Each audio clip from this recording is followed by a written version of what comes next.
picking the cities. So our first city is, if you see this line and this horizontal line which is cutting horizontally Leh and Jammu UT, the intersection of this line and this line is this point, and this one line is from Pathankot to Point Kalim. So the intersection point, if you see this here, it is our first city, Srinagar.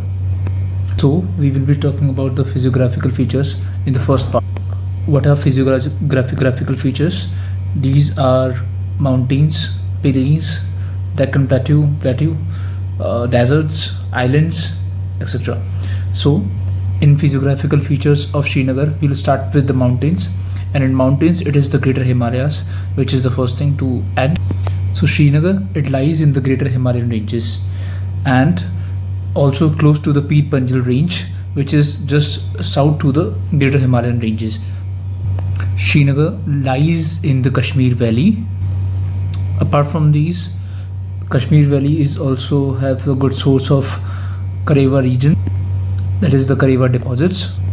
Karewa deposits are made up of sand and silts. It's just like a sand. It's just like a soil which is very fertile and which is very useful for the saffron cultivations, and it has one of the world's largest saffron cultivation regions.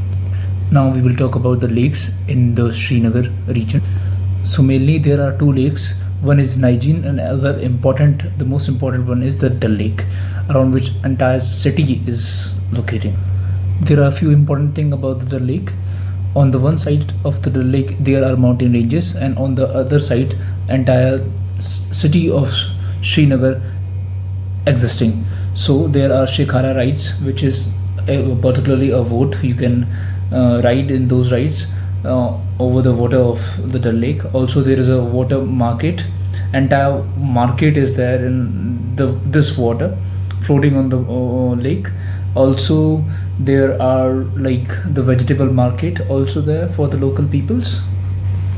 You can see the wood works on those markets when you go there. These Shikhara rides are actually really beautiful.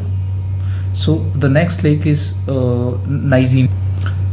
One more thing about the lake is it is the large Pleistocene depression. It is kind of a depression during the time of Pleistocene.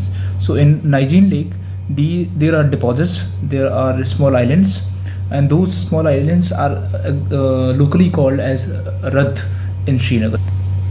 Then the last we have River Jhelum, which passing through the Srinagar, and it also feeds the Dal Lake, locally known as Vayat River. That's it for the day. Have a good day. Bye bye. Take care.